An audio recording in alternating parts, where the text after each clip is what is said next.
Hello students, welcome to E learning hub. तो जैसे कि आप देख सकते हो कि हम एक नई सीरीज़ शुरू करने जा रहे हैं, टीचिंग एप्टीट्यूड एमसीक्यू हिंदी में। तो ये सीरीज़ का पहला पार्ट है। तो हर सीरीज़ में आपको 20 क्वेश्चंस मिलेंगे। ये 20 क्वेश्चंस जो हैं वो सारे के सारे इम्पोर्टेंट क्वेश्चंस हैं, जो कि previous years NET KVS CTET वगैरह में ये सारे क्वेश्चंस आए हुए हैं। तो चलो इसको शुरू करते हैं। तो पहला क्वेश्चन है, व्यय और दंड का प्रभाव बच्चों को अनुशासनहीन बना सकता है। इस कथन से आप। इसका सही आंसर क्या है? व्यय और दंड का प्रभाव बच्चों को अनुशासनहीन बना सकता है। इस कथन से आप पूर्ण सहमत हैं, आंशिक रूप से सहमत हैं, अनिश्चित हैं, पूर्ण असहमत हैं। तो इसका सही उत्तर है ऑप्शन नंबर ए, पूर्ण सहमत हैं। अध्यापक के लिए सबसे मूल्यवान ऑप्शन है उसकी नौकरी है, उसकी गरिमा एवं मर्यादा है, छात्रों का विश्वास है, उसकी शिक्षण के प्रति आस्था है। तो अध्यापक के लिए सबसे मूल्यवान क्या चीज़ है? छात्रों का विश्वास। तीसरा क्वेश्चन, आप विद्यालय में छात्रों में सहयोग की भावना विकसित करने के लिए क्या करेंगे? इससे संबंधित उदाहरण प्रस्तुत करेंगे, सभी शिक्षक मिलजुल कर कार्य करेंगे, विद्यालय में पाठ्य सामग्री क्रियाओं का आयोजन करेंगे, मिलजुल कर कार्य करने के महत्व को बताएंगे। छात्रों में सहयोग की भावना को विकसित करने के लिए आप विद्यालय में पाठ्य सामग्री क्रियाओं का आयोजन करेंगे।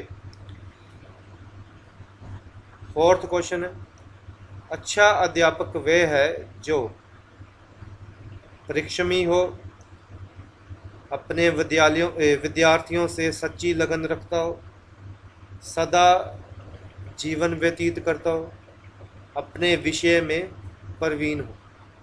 तो अच्छा अध्यापक वो है जो कि अपने विद्यार्थियों से सच्ची लगन रखता है। शिक्षा के प्रचार एवं प्रसार से लोकतंत्र मजबूत होता है, अंधविश्वास में कमी आती है, आर्थिक विकास की दर बढ़ती है। ये सभी शिक्षा के प्रचार एवं प्रसार से ये सारा कुछ होता है। तो option D is right answer. आप स्कूल के बाहर अपने किसी छात्र से किस प्रकार से व्यवहार करेंगे? अजनबी की तरह उससे बात करना पसंद नहीं करेंगे, बहुत गंभीर होकर, मित्रों की तरह। आप स्कूल के बाहर अपने किसी छात्र से किस प्रकार से व्यवहार करेंगे? अजनबी की तरह नहीं करोगे, ये भी नहीं करोगे कि उसके बात करनी पसंद नहीं करनी, ना ही मित्रों की तरह रहना है। तो ऑप्शन सी इसका सही उत्तर है। शिक्षा तभी सार्थक होगी जब पाठ्यक्रम केंद्रित हो, छात्र केंद्रित हो, रोजगार केंद्रित हो, समाज केंद्रित हो। शिक्षा तभी सार्थक होगी जब छात्र केंद्रित हो।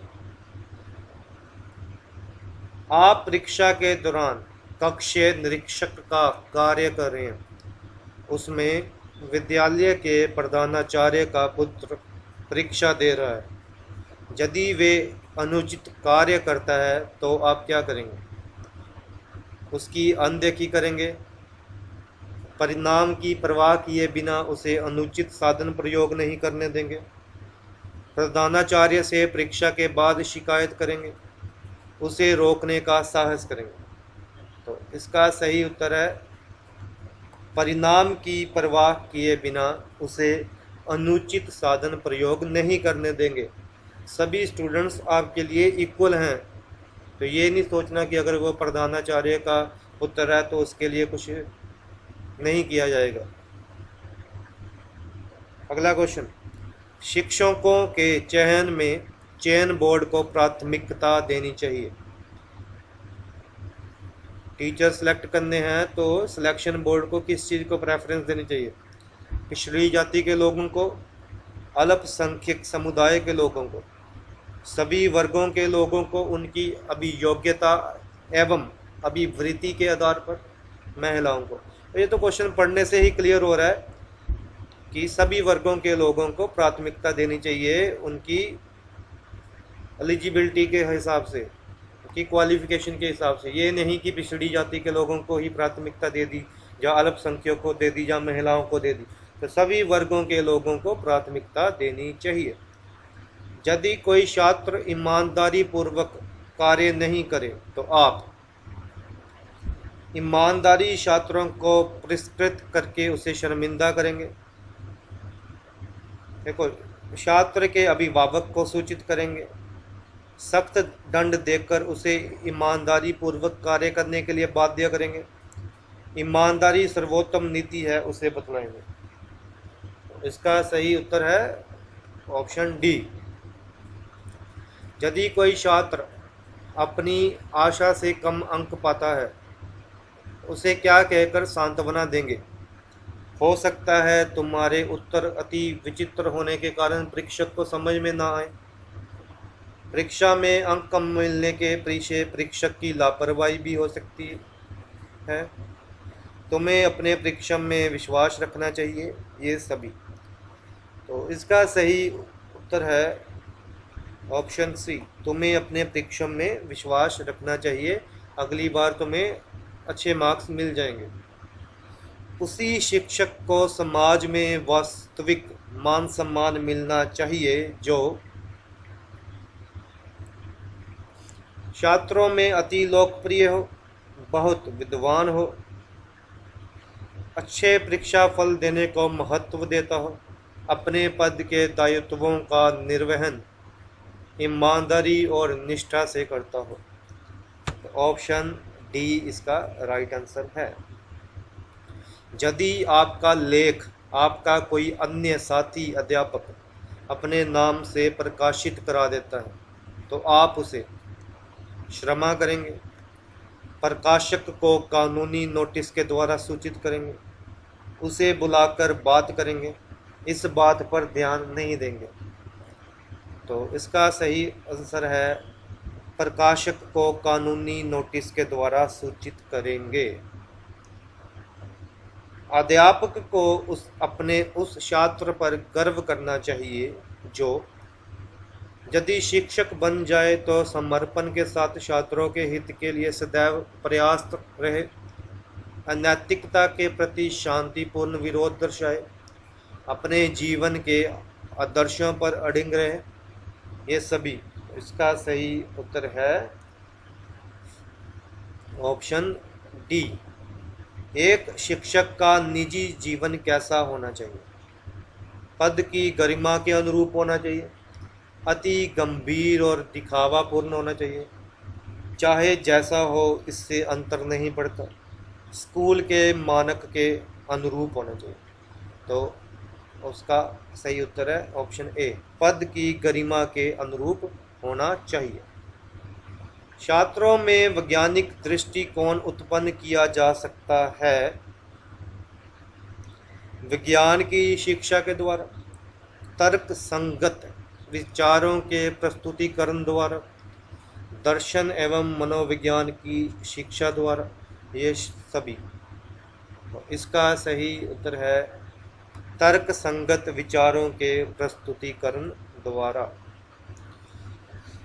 शिक्षण की समस्याओं को हल करने का दायित्व किसका है?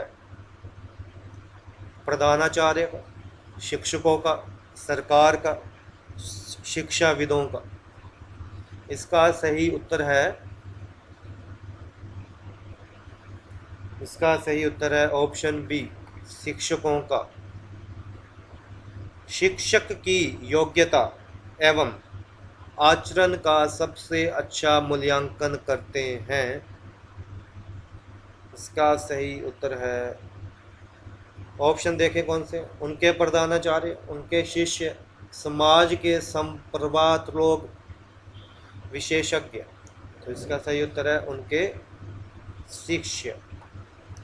अपने आपके विचार में शिक्षा का उद्देश्य होना चाहिए शिक्षा ग्रहण करने के बाद नौकरी, छात्रों की मानसिक योग्यता का विकास, छात्रों को साक्षर बनाना, बालकों का सर्वांगीण विकास। तो इसका सही उत्तर है ऑप्शन डी, बालकों का सर्वांगीण विकास। अगर कोई आंसर आपको ठीक ना लगे तो कमेंट सेक्शन में ज़रूर बताएं। पाठ्यक्रम निर्माण में किस बात को मुख्य रूप से ध्यान में रखना चाहिए? शिक्षा के उद्देश्यों को, छात्रों की आवश्यकताओं, रुचियों एवं योग्यताओं को, शिक्षण अनुसंधानों को, ए और बी दोनों। कोई भी आंसर सही ना लगे तो कमेंट सेक्शन में कमेंट जरूर करें। तो ये पार्ट 1 है, तो ऐसे और भी पार्ट टाइम टू टाइम मैं अपलोड करता जाऊंगा। ये सारे क्वेश्चंस इंपॉर्टेंट हैं, ये आपके काम में आएंगे। तो लास्ट वाले क्वेश्चन का आंसर क्या है? ए और बी दोनों। कोई भी सजेशन हो, कोई फीडबैक हो तो ज़रूर करके बताएं। Thank you for watching this video. Hello students, welcome to E learning hub. So let us start teaching aptitude MCQ Hindi में, objective questions and answers in Hindi part 2। Part 1 मैंने ऑलरेडी कवर किया हुआ है। सो इन दिस वीडियो हम part 2 के बारे में discuss करेंगे। तो क्वेश्चन नंबर 21 है। क्वेश्चन नंबर 1 से 20 आप पार्ट 1 में देख सकते हो। एक प्रधानाचार्य को होना चाहिए छात्रों के लिए प्रेरणादायक, अध्यापकों के लिए सामान्यता का भाव रखने वाला, कुशल प्रबंधक, ये सभी। तो इसका सही उत्तर है कि देखो, एक प्रधानाचार्य को क्या होना चाहिए? छात्रों के लिए प्रेरणादायक भी होना चाहिए, अध्यापकों के लिए समानता का भाव भी रखना चाहिए, कुशल प्रबंधक भी होना चाहिए। तो इसका सही आंसर क्या आया? ऑप्शन डी, ये सभी होने चाहिए एक प्रधानाचार्य में। आपके अनुसार शिक्षण की योजना पद्धति होनी चाहिए शिक्षक केंद्रित, प्रोजेक्ट केंद्रित, पाठ्य पुस्तक केंद्रित, बालक केंद्रित। तो शिक्षण की योजना पद्धति, देखो जो भी है शिक्षण का, जो भी हम उसके रिलेटेड कुछ भी हम करेंगे तो वो स्टूडेंट्स के ओरिएंटेड होना चाहिए। तो इसका सही आंसर क्या है? बालक केंद्रित। तो राइट आंसर है ऑप्शन डी। ये सारे ऑप्शन क्या हैं? गलत है। तो सही ऑप्शन क्या है? बालक केंद्रित। वाटसन ने नवजात शिशु में मुख्य रूप से किन संवेगों की बात कही है? भय, क्रोध व स्नेह, उत्तेजना, कष्ट व प्रसन्नता, इनमें से कोई नहीं। तो वाटसन ने नवजात शिशु में मुख्य रूप से किन संवेगों की बात कही है? वाटसन ने कहा है कि भय, क्रोध व स्नेह इसका सही आंसर है। नेक्स्ट क्वेश्चन, जिस आयु में बालक की मानसिक योग्यता का लगभग पूर्ण विकास हो जाता है वे है। देखो, ये कुछ क्वेश्चंस ऐसे हैं जो आपको याद रखने पड़ेंगे कि किस आयु में बालक की मानसिक योग्यता का लगभग पूर्ण विकास हो जाता है। 14 वर्ष में, 11 वर्ष में, 6 वर्ष में या 9 वर्ष में। तो इसका सही उत्तर है 14 वर्ष। सारे के सारे इंपॉर्टेंट क्वेश्चन इस वीडियो में डिस्कस किया जाएंगे, तो आप एक बार इस वीडियो को पूरा जरूर देखें। अध्यापक की जीवन शैली किस आदर्श के अनुरूप होनी चाहिए? सादा जीवन, उच्च विचार, एकांत प्रिय जीवन, खाओ पियो मौज उड़ाओ, इनमें से कोई नहीं। देखो, खाओ पियो मौज उड़ाओ ये तो है ही नहीं, कि अध्यापक की जीवन शैली है ना, एकांत प्रिय जीवन भी नहीं होनी चाहिए, तो ये भी ऑप्शन गलत हो गया। तो ऑप्शन बचा कौन सा, यही सादा जीवन उच्च विचार। सो अध्यापक की जीवन शैली किस आदर्श के अनुरूप होनी चाहिए, सादा जीवन उच्च विचार। माध्यमिक स्तर तक की शिक्षा का नियंत्रण वास्तव में किसके हाथ में होना चाहिए, ग्राम प्रधान या नगर पालिका चेयरमैन, केंद्र सरकार के हाथ में, चुने हुए प्रतिनिधियों के माध्यम से समुदाय के हाथ में, राज्य सरकार के हाथ में। तो माध्यमिक स्तर तक की शिक्षा का नियंत्रण चुने हुए प्रतिनिधियों के माध्यम से समुदाय के हाथ में होना चाहिए। यदि प्रधानाचार्य आपको कुछ अतिरिक्त जिम्मेदारी दे तो आप उसे सहर्ष स्वीकार कर लेंगे, उसे शिष्टापूर्वक लेने से मना कर देंगे, उसे लेकर बाद में निर्वहन से कतराएंगे, उसे तभी लेंगे जब अध्यापकों को भी अतिरिक्त भर दिया गया हो। तो देखो, मना करेंगे ये भी गलत है, लेके बाद में निर्वहन से कतराएंगे ये भी गलत है, अतिरिक्त कुछ मिले तभी लेंगे, दिस इज आल्सो रॉन्ग।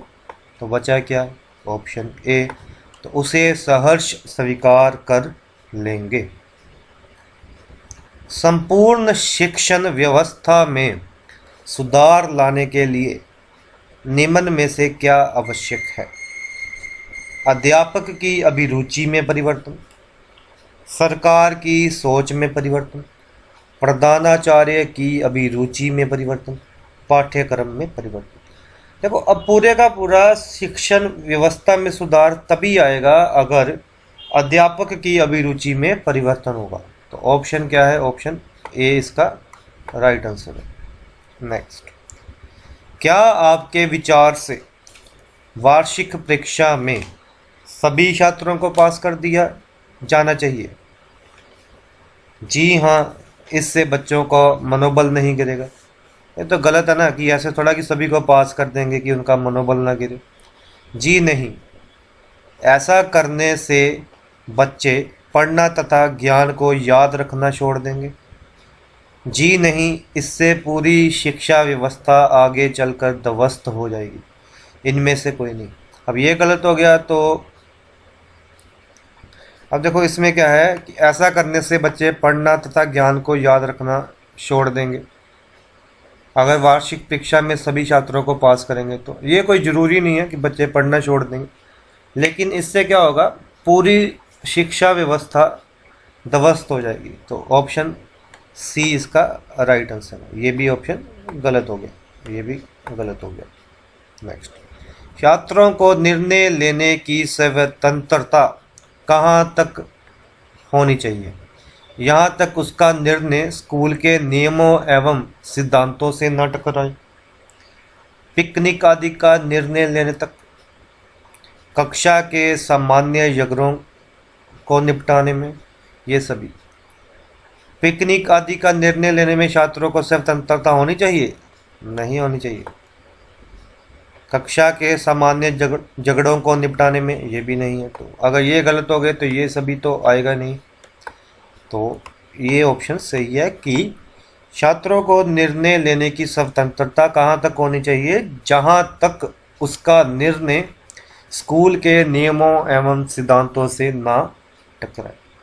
तो इस वीडियो में क्वेश्चन नंबर 21 से 30 तक कवर किए गए हैं। नेक्स्ट वीडियो के लिए आप वेट कीजिए, उसमें मैं कुछ और इम्पोर्टेंट क्वेश्चन डालूंगा जो कि टीचिंग एप्टीट्यूड के इम्पोर्टेंट क्वेश्चंस हैं। So thank you for watching this video. अगर कोई सुजेशन हो तो ज़रूर दें। Thank you. Hello students, welcome to E learning hub. तो आइए शुरू करते हैं टीचिंग एप्टीट्यूड MCQ पार्ट 3। तो question number 31। Question number 1 to 20 part 1 में है, 21 से 30 पार्ट 2 में है।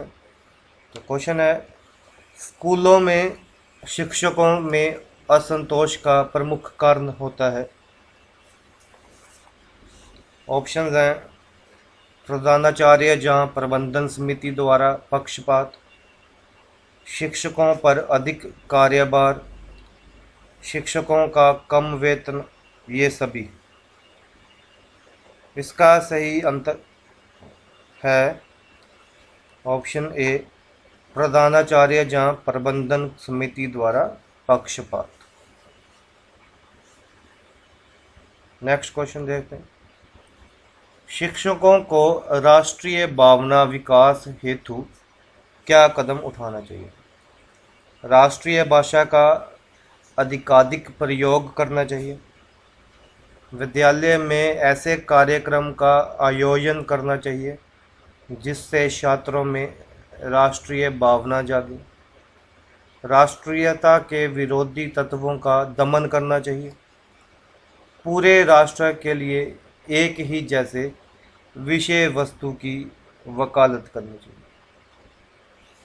इसका सही आंसर है ऑप्शन बी, विद्यालय में ऐसे कार्यक्रम का आयोजन करना चाहिए जिससे छात्रों में राष्ट्रीय भावना जागे।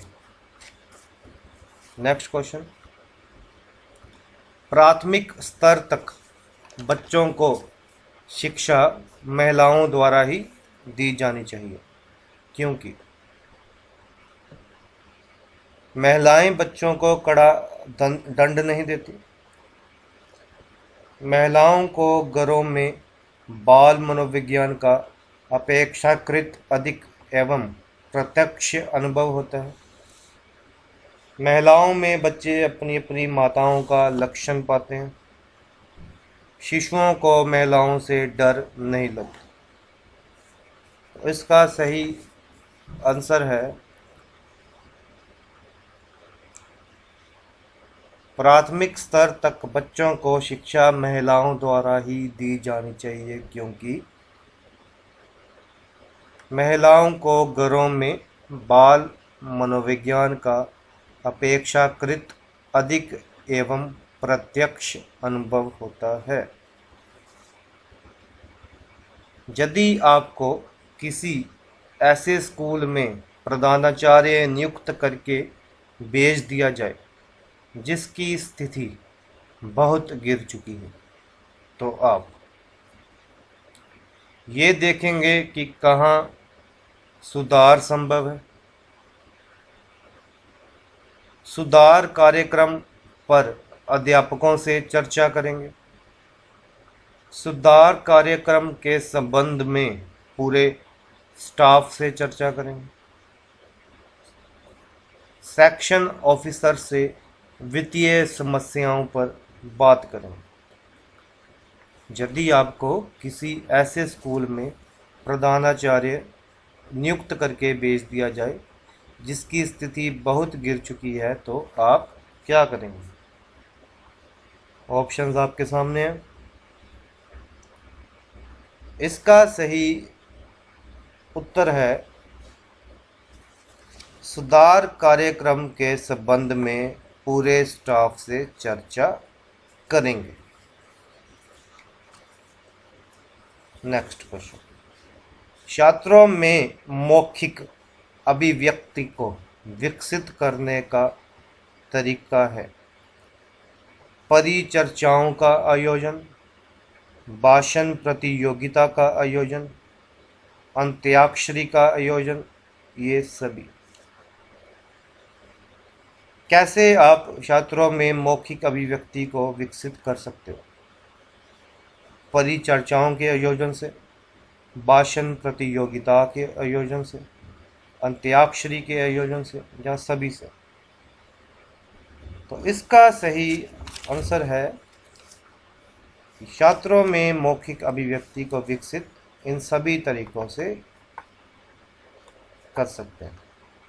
तो छात्रों में मौखिक अभिव्यक्ति को विकसित करना है तो परिचर्चाओं का आयोजन भी करना पड़ेगा, भाषण प्रतियोगिता का आयोजन भी करना पड़ेगा, अंत्याक्षरी का आयोजन भी करना पड़ेगा। ये सारे के सारे तरीके हैं। विद्यालय में छात्रों का स्वास्थ्य परीक्षण क्यों आवश्यक है? निर्धन माता पिता इस काम को पूरा नहीं करा पाते। छात्रों की स्वास्थ्य संबंधी कुछ समस्याओं को जानना स्कूल के लिए आवश्यक है। ये विद्यालय का भी दायित्व है। इनमें से कोई नहीं। विद्यालय में छात्रों का स्वास्थ्य परीक्षण क्यों आवश्यक है? ऑप्शंस हैं आपके सामने, देखो कौन सा ऑप्शन सही लगता है आपको। विद्यालयों में छात्रों का स्वास्थ्य परीक्षण क्यों आवश्यक है? क्योंकि छात्रों की स्वास्थ्य संबंधी कुछ समस्याओं को जानना स्कूल के लिए आवश्यक है। नेक्स्ट क्वेश्चन, कक्षा के प्रति कमजोर छात्रों के लिए अध्यापक को क्या करना चाहिए? खाली समय में उनकी मदद करनी चाहिए, उन्हें ट्यूशन पढ़ने की सलाह देनी चाहिए, परीक्षा में फेल होने के डर से उन्हें कक्षा से निकाल देना चाहिए। ये सभी कक्षा के प्रति कमजोर छात्रों के लिए अध्यापक को क्या करना चाहिए? देखो, परीक्षा में फेल होने के डर से उन्हें कक्षा से निकाल देना चाहिए। ये तो ऑप्शन वैसे ही गलत हो गया। ठीक है, ये थोड़ा है कि कोई कमजोर छात्र है तो उसे हम कक्षा से निकाल देंगे।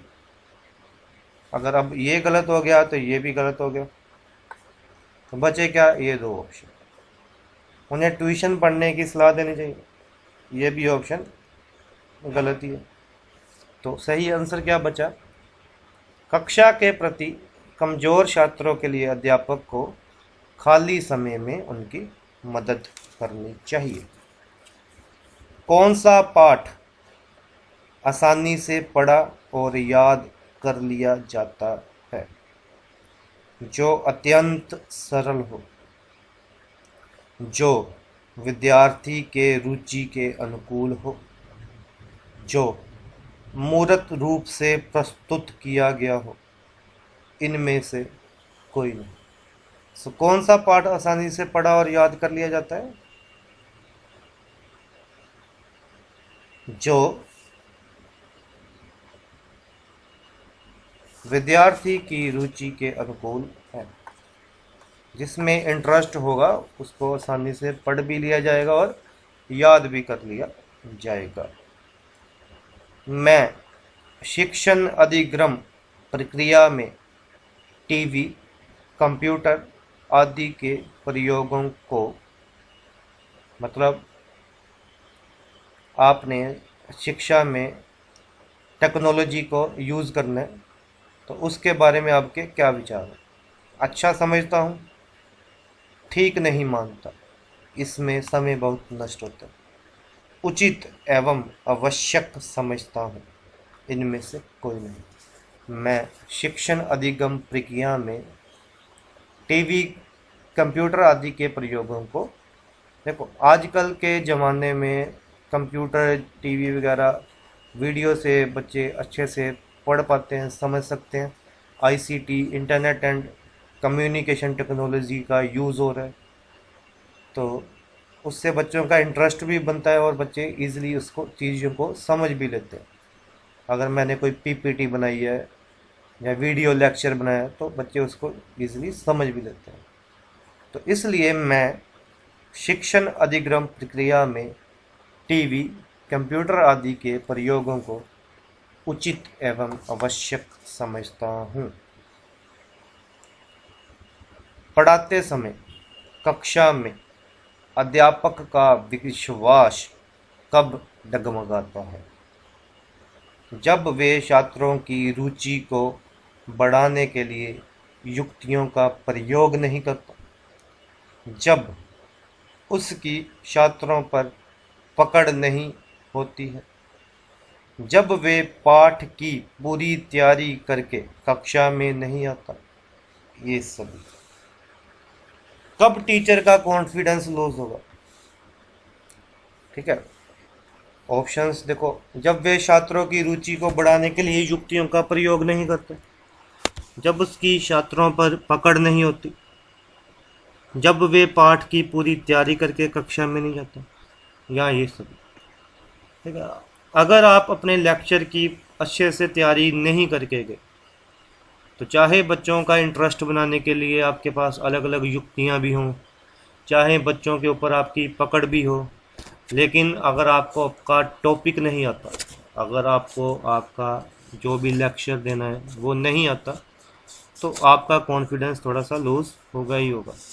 तो विश्वास डगमगाएगा। कब डगमगाएगा? जब वे पाठ की पूरी तैयारी करके कक्षा में नहीं जाते। तो पार्ट नंबर 3 में यहीं तक क्वेश्चन है। पार्ट 4 जल्द ही लेके आऊँगा। पार्ट 1 पार्ट 2 भी मेरे चैनल पे अवेलेबल हैं। तो ये सारे के सारे इम्पोर्टेंट क्वेश्चंस हैं। अगर आप नेट की तैयारी कर रहे हो, पेपर 1 में आते हैं, जहाँ सी टेट की तैयारी कर रहे हो, या कोई भी टीचिंग एग्ज़ाम जिसमें टीचिंग एप्टीट्यूड आता है, ये सारे के सारे क्वेश्चंस आपके लिए इम्पोर्टेंट है। Thank you for watching this video. Good morning learners. So आइए स्टार्ट करते हैं टीचिंग एप्टीट्यूड एमसीक्यू हिंदी में, पार्ट नंबर 4। क्वेश्चन नंबर 1 से 40 ऑलरेडी हमने कवर किए हुए हैं इन पार्ट नंबर 1 to 3। सो इस सीरीज का पहला क्वेश्चन नंबर 41। प्रोजेक्ट कार्य का उद्देश्य छात्रों में, ऑप्शंस हैं, तथ्यों को व्यवहार में लाने की क्षमता पैदा करना, समस्या समाधान में प्रवीणता प्रदान करना, खोज की इच्छा जागृत करना, सृजनात्मक योग्यताओं को प्रोत्साहित करना। तो प्रोजेक्ट कार्य का उद्देश्य छात्रों में, प्रोजेक्ट क्यों दिए जाते हैं स्टूडेंट्स को? ताकि उनमें सृजनात्मक योग्यताओं को प्रोत्साहित किया जा सके।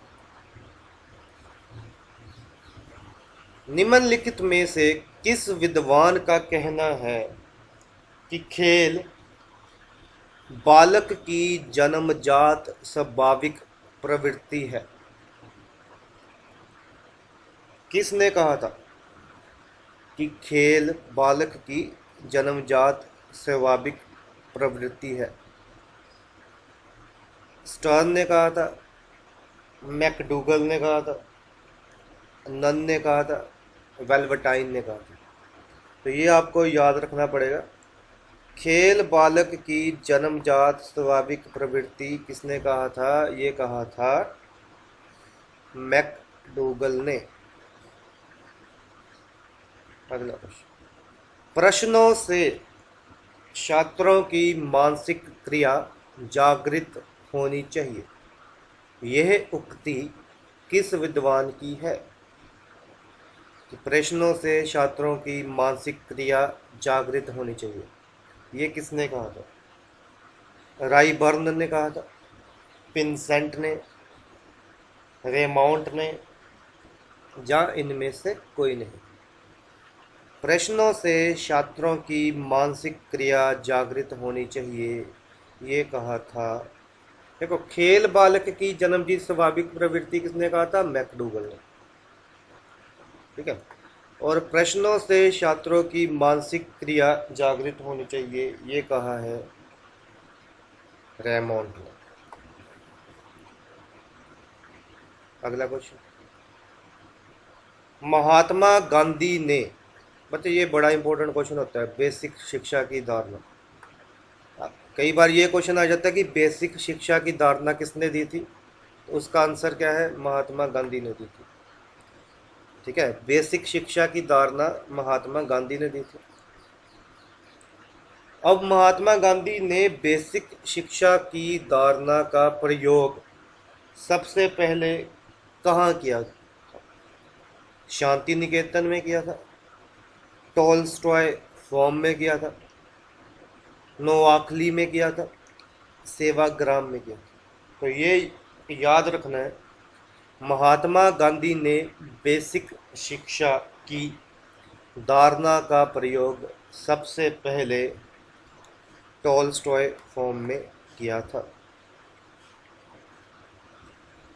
निम्नलिखित में से कौन छात्रों में लोकतांत्रिक मूल्यों की स्थापना करता है? पुस्तकें, प्रार्थना सभा, वार्षिक उत्सव, खेल का मैदान। तो इनमें से कौन करता है छात्रों में लोकतांत्रिक मूल्यों की स्थापना?